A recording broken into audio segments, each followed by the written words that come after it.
और अब आपको बराह रास्त ले चलते हैं। मरियम औरंगजेब इस वक्त इस्लामाबाद में न्यूज़ कॉन्फ्रेंस कर रही हैं।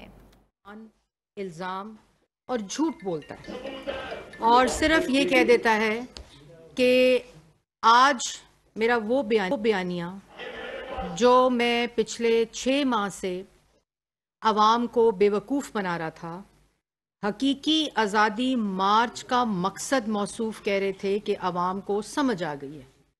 हकीकी आज़ादी मार्च का मकसद नहीं, लेकिन आपका मकसद अवाम को ज़रूर समझ आ गया है, क्योंकि इमरान खान साहब अवाम पागल नहीं है, भेड़ बकरियां नहीं है और बेवकूफ़ नहीं है।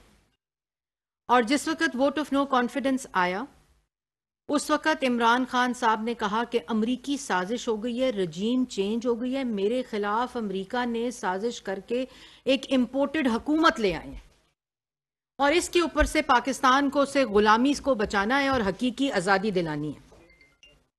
और आज भी जो उनका लॉन्ग मार्च, जो कि मैंने पहले कहा कि जो वर्क फ्रॉम होम में तब्दील हो गया है, उसके अंदर भी उसका उन्वान भी हकीकी आज़ादी मार्च है। और वोट ऑफ नो कॉन्फिडेंस आया, ये एक ऐसा शख्स है जो भेस बदलता है, रूप बदलता है झूठ बोलकर। ये ऐसे भेस बदलता है, ऐसा बहरूपिया है कि झूठ बोलकर ये समझता है कि आवाम इनके झूठों में आ जाएगी। आज सबसे बड़ा सवालिया निशान इमरान खान साहब के लिए नहीं है, आज सबसे बड़ा सवालिया निशान उन लोगों पे है जो इमरान खान साहब की बात पर यकीन करते हैं। वोट ऑफ नो कॉन्फिडेंस आया, आईनी तरीके से पाकिस्तान की तारीख में पहली दफा अदम एतमाद की तहरीक आई। इनके एलाइज ने इनके खिलाफ वोट दिया, इनके पार्टी के मेंबरान ने इनके खिलाफ वोट दिया, ये जानते हुए कि हम डिस्क्वालीफाई हो सकते हैं। और उसके बाद इन्होंने बंद कमरे में वोट ऑफ नो कॉन्फिडेंस, अदम एतमाद की तहरीक क्योंकि कामयाब हो रही थी, इन्होंने आर्मी चीफ को बंद कमरे में ऑफर दी ता हयात तैनाती करके उनको एक्सटेंशन देने की। और बाहर कमरे से बाहर क्या कहते हैं मौसूफ? कमरे से बाहर कहते हैं कि वो मीर जाफर हैं, मीर सादिक हैं। वो कहते हैं जानवर होता है न्यूट्रल, न्यूट्रल नहीं होना चाहिए। और उसके बाद जब वोट ऑफ नो कॉन्फिडेंस कामयाबी की तरफ जारी होती है, इनका स्पीकर उस वोट ऑफ नो कॉन्फिडेंस को जमा करता है।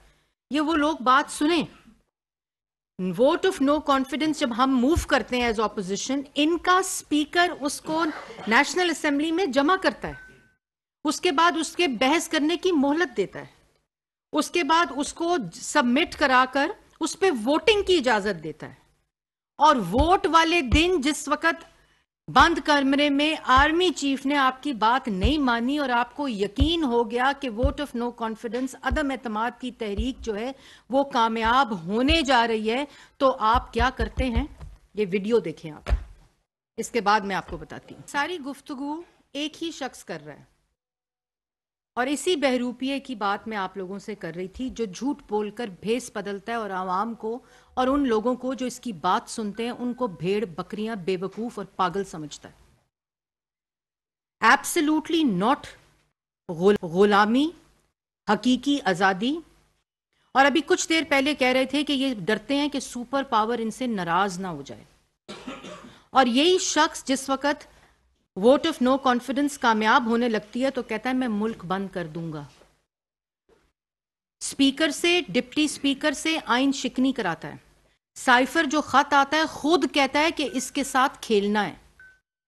उसके बाद असेंबली तोड़ता है, सुप्रीम कोर्ट का फैसला आता है कि इन्होंने गलत असेंबली तोड़ी, इन्होंने आइन शिकनी की, स्पीकर से कराई, डिप्टी स्पीकर से कराई, वुजरा से कराई, सिर्फ इक्तदार के साथ चिमटे रहने के लिए। और फिर उसके ऊपर उसके साथ 6 महीने एक मुहिम चलाता है। उस मुहिम के अंदर आर्म्ड फोर्सेस, अदालतें, मीर जाफर सादिक, मीर जाफर, मीर सादिक, जानवर, ये सारी गर्दान करता है। मुल्क को आग लगाने की बात करता है, मुल्क को तकसीम करने की बात करता है और उसके पीछे उस साइफर के साथ मुल्की मफादात को बेचने की बात करता है कि इसके साथ खेलना है। और अभी मौसूफ फॉरेन पॉलिसी पे गुफ्तगू कर रहे थे। उसका भी मैं बताती हूँ, फॉरेन पॉलिसी का जनाजा जो निकाल कर गए हैं 4 साल, उसके ऊपर भी मैं भी आती हूँ। उसके बाद ना सिर्फ वफाक में ये करता है बल्कि पंजाब में भी यही करता है। आइन शिकनी कराता है, स्पीकर से कराता है, डिप्टी स्पीकर से कराने की कोशिश करता है, गवर्नर से कराता है, क्योंकि वोट ऑफ नो कॉन्फिडेंस जो है वो कामयाब हो रही थी।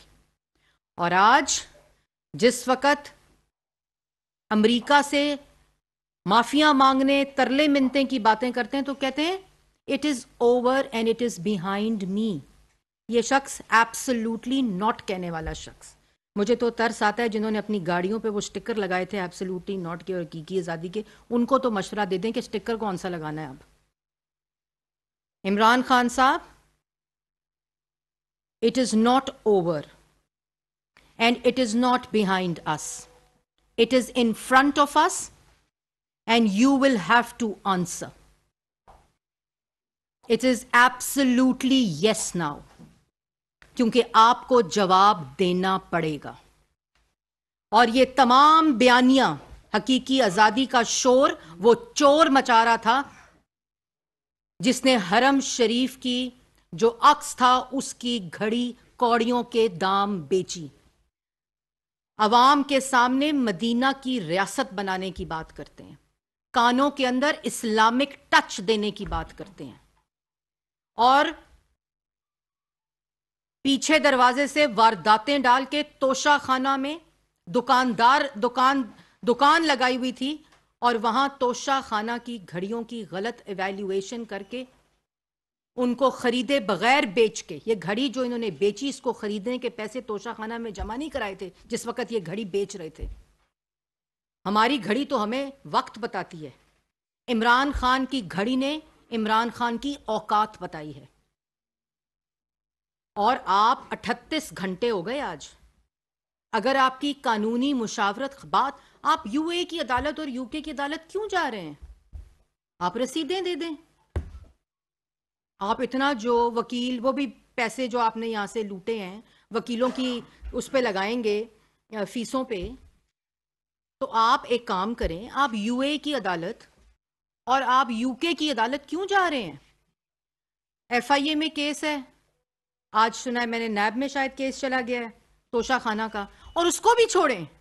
अभी आप जो वर्क फ्रॉम होम कर रहे थे टीवी स्क्रीन्स के ऊपर, वहां बैठ के दिखाएं अवाम को कि जी ये रसीदें हैं, ये मैंने घड़ी वैल्यूएशन कराई है, ये मैंने घड़ी बेची है, इस शख्स को बेची है, साथ उस शख्स को बैठाएं, मामला खत्म। क्योंकि आपने घड़ी चोरी की, क्योंकि उस वक्त आपने तोशा खाना में पैसे जमा नहीं कराए थे, आपने उमर फारूक को घड़ी बेची। आपके हैंडलर्स ने, जिनका नाम शहजाद अकबर साहब है और फरा गोगी साहिबा है, वो घड़ी लेकर गए, उन्होंने वहां उसका सौदा किया, वहां निगोशिएशन की। उसके बाद वो जो घड़ी की मालियत के पैसे जो निगोशिएट हुए आपके हैंडलर्स ने किए, उसको आप कैश की सूरत में चार्टर्ड प्लेन के जरिए पाकिस्तान मनी लॉन्डर करके आए थे, बिल्कुल उसी तरह जिस तरह आपने चंदे के पैसे मनी लॉन्डर किए फॉरेन फंडिंग के जरिए, जिसका आपने आज तक जवाब नहीं दिया। अपने पे इल्जाम लगे तो कहते हो मैं यूएई और यूके जाऊंगा, दूसरों पे झूठे इल्जाम लगाकर उनको सजाए मौत की चक्कियों में रखा। और आज जो तबसरा कर रहे थे चोर चोर का, तो 4 साल आपकी हुकूमत थी, आपने इन सबको जेलों में डाला था। आपने ना सिर्फ शहबाज शरीफ, नवाज शरीफ, मरियम नवाज, बल्कि मुस्लिम लीग नून की क़यादत, पीपल्स पार्टी की क़यादत, सबको जेलों में डाला, उनके बच्चों को जेलों में डाला, उनकी बेटियों को जेलों में डाला, उनकी बहनों को जेलों में डाला, 40-40 साल का हिसाब मांगा। और आपके ही दौर ने अदालतों ने उनको बेल्स दी, आपके अपने दौर में, क्योंकि नैब, आप अभी कह रहे थे नैब मेरे पास नहीं है, आपके पास नैब नहीं था, आपके पास नैब की वीडियो थी जिसको आपने ब्लैकमेल किया था, और उसके जरिए भी पूरी रियासती ताकत को इस्तेमाल किया। यहां एसिड रिकवरी यूनिट को बनाया वो शहजाद अकबर साहब की सरबराही ने, जिन्होंने एसिड मेकिंग मशीन बनाया वजीर आजम हाउस को, आप इल्जाम किस शक्ल और किस मुंह से लगाते हैं?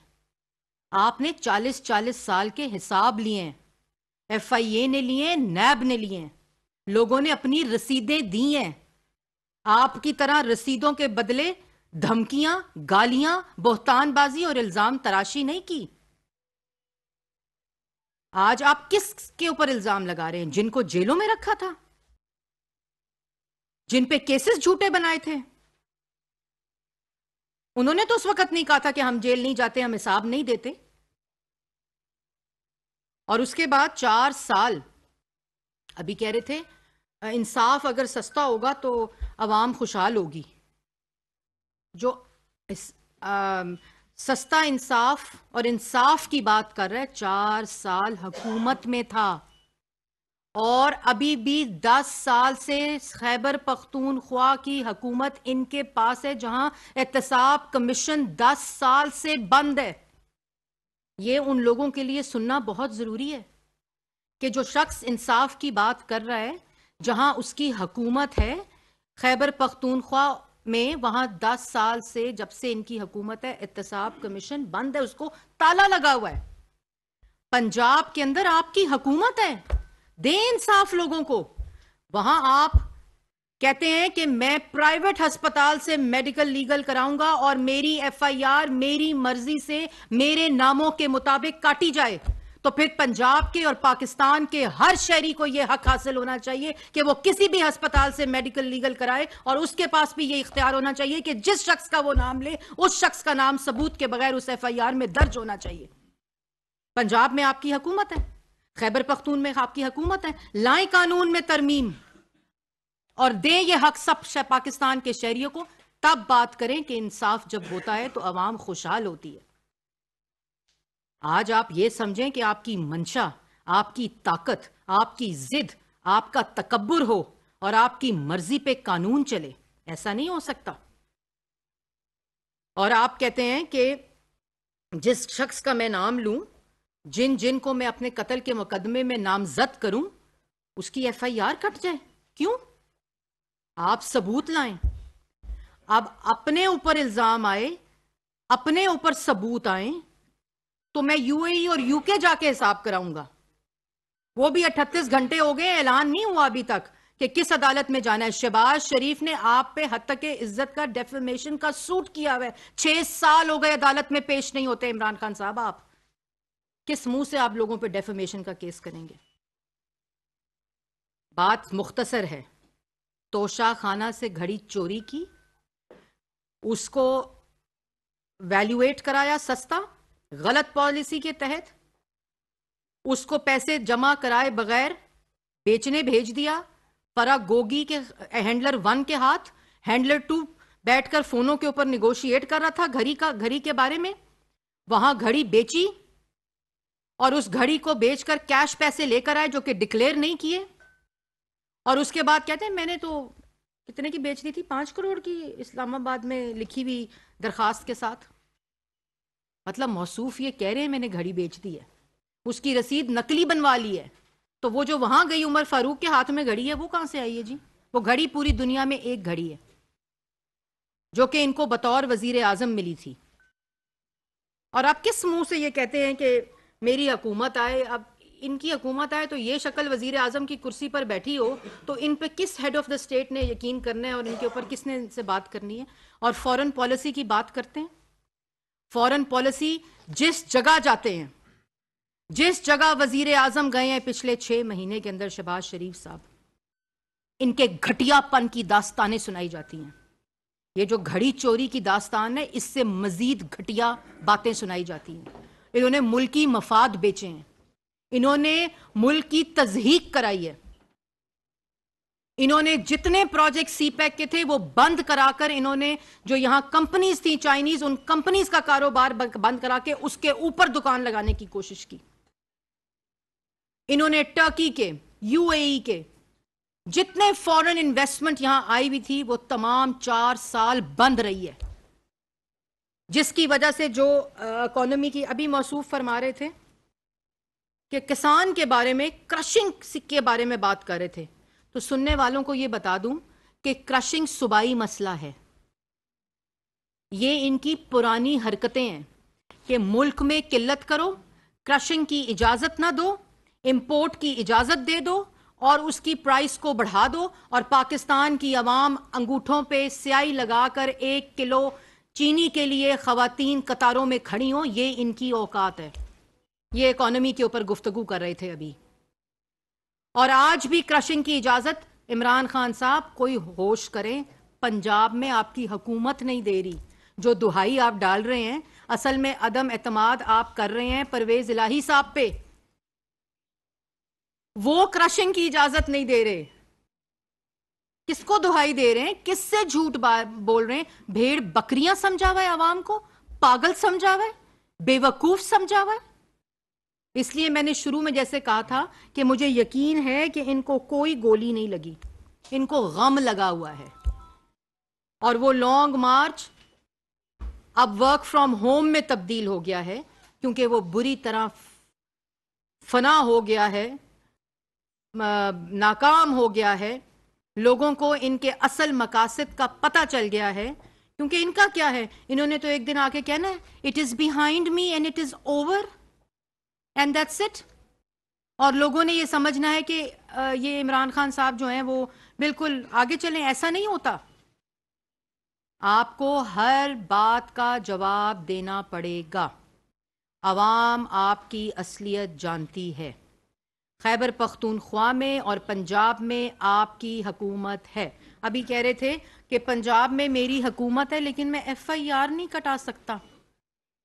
और दूसरी तरफ कहते हैं कि अगर इख्तियार ना हो तो मैं हुकूमत नहीं लूंगा। तो तोड़े असेंबली पंजाब की, खत्म करें अपनी हुकूमत वहां। अगर आप इतने बेबस हैं कि आप अपनी FIR नहीं कटा सकते अपनी मर्जी के मुताबिक, अपनी जिद के मुताबिक, अपने तकब्बुर के मुताबिक, अपने इल्जाम के मुताबिक, अपने बोतान के मुताबिक, तो फिर आप हुकूमत तोड़ें। आपकी हुकूमत है, इसमें वफाक और शहबाज शरीफ का क्या कसूर है? और जो खैबर पख्तूनख्वा है वहां खोलें ताला एहतसाब कमीशन का, लेकर आए billion tree tsunami, helicopter case, Malam Jabba और अपने जो 4 साल और अब 10 साल के जो आपके वहां BRT पेशावर के दास्ताने करप्शन की, वो एहतसाब का ताला खुलेगा तो उसके बाद आप इंसाफ की बात करें। भाई पंजाब में तुम्हारी हुकूमत, 4 साल आप हुकूमत करके गए, मुल्क में तारीखी महंगाई हुई, तारीखी कर्जे लिए गए, तारीखी बेरोजगारी हुई, तारीखी गुर्बत हुई, मुल्क की फॉरेन पॉलिसी तबाह की, कश्मीर का सौदा तबाह किया। बात करते हैं नवाज शरीफ की। आज तकलीफ क्यों है नवाज शरीफ की ये सब जानते हैं। तुम्हारे बच्चे टिम्बकटू में रहते हैं। कहां रहते हैं तुम्हारे बच्चे? वो ऑफशोर कंपनी कहां से पैसे लेकर गए थे जो ऑफशोर कंपनी को फिर यहां लाके कहते हो मेरी बेगम ने दिया, बनी गाला का महल दिया? किस मुंह से बातें करते हैं? ये कैसी बातें करते हैं? पाकिस्तान की आवाम आपको और कहते हैं जुल्म जो है, लोग जो हैं वो जुल्म के खिलाफ निकलेंगे। मैंने ये दसो जुल्म होया केड़ा है?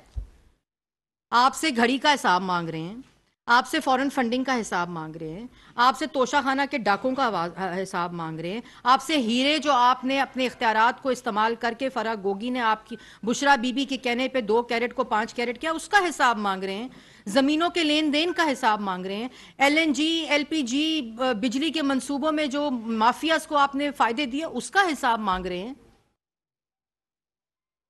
आज जो किल्लत गैस की मुल्क के अंदर होने जा रही है, आपको यह पता होना चाहिए कि जिस वक्त $2 के ऊपर LNG मिल रही थी, इन्होंने अपने यहां फर्नेस ऑयल के माफियाज को बिठाया हुआ था जिन्होंने नई LNG का सौदा किया और उन्होंने नई LNG खरीदी और फर्नेस ऑयल के ऊपर अपने ये प्लांट्स चलाते रहे। और आज बातें देखो। इसलिए ये तमाम नौटंकी जो है, ये जो तमाम तमाशे हैं, जुल्म वो होता है कि आपको पहले दिन जेल डाल दिया जाता जैसे आपने डाला था। जुल्म वो होता है कि आपकी बहनों को, आपकी बेटियों को, आपके बेटों को जेलों में डाला जाता बगैर वारंट के। आप आज वारंट्स की बात कर रहे थे ना। जुल्म वो होता है कि जब बाप को एक जेल में डाला जाए, उसके 7 कमरे के अंदर बेटी को हथकड़ियां लगा के जेल में डाला जाए। जुल्म ये होता है कि किसी की बहन को जेलों से घसीट के, अस्पतालों से घसीट के लेकर आया जाए क्योंकि आपका जिद और तकब्बुर होता है। जुल्म ये होता है कि किसी को जेल में नमाज पढ़ने के लिए कुर्सी ना दी जाए, डॉक्टर की तक रसाई ना दी जाए, दवाई ना दी जाए, अपने टेस्ट की रिपोर्ट ना दी जाए। ये जुल्म होता है। जुल्म ये होता है कि किसी के ऊपर सबूत के बगैर उस पर इल्जाम लगाकर उसको सजाए मौत की चक्की में डालकर उसके ऊपर कीड़ियां डाली जाए जिसने अपने मुंह से आज तक उसकी बात नहीं की। ये जुल्म होता है जो हमने सहा है, हमारी जमात ने सहा है, हमारे कायदीन ने सहा है। तुम जुल्म की बात करते हो। खालिद साहब एक्सप्रेस न्यूज से। हाँ जी। मैडम, गुज़श्ता 6 माह से सदन में कोई ना कोई ऐसा कानूनी और आईनी रुकावट डाली एक आईनी अपॉइंटमेंट आ रही है और इत्तेफाक यही है कि आने सदन में मतबादल आपने क्या है इसहाक़ डार की मुलाकात आज हुई थी। जी बिल्कुल, इसहाक़ डार साहब की मुलाकात हुई थी प्रेसिडेंट के साथ और उसकी एक प्रेस रिलीज़ भी इशू हुई है और आप सबके पास वो मौजूद है। जो बेड़ा गर्क इकोनॉमी का ये करके गए थे, श्रीलंका बनाने की पूरी कोशिश थी और अब शोर इसलिए मचाया जा रहा है क्योंकि अपनी सियासत की लंका डूब रही है। तो वो तमाम चीज़ें अपडेट करने गए थे सदर साहब को और उसकी एक मुफस्सल प्रेस रिलीज़ आ चुकी है। मेरे ख्याल में जो ऑफिशियल स्टांस आया है फाइनेंस मिनिस्ट्री का वही उसके बारे में खबर है। जवेद साहब, दुनिया न्यूज। स्पोर्ट्स से मुताबिक मेरा एक सवाल है कि फीफा वर्ल्ड कप दिखाया जा रहा है,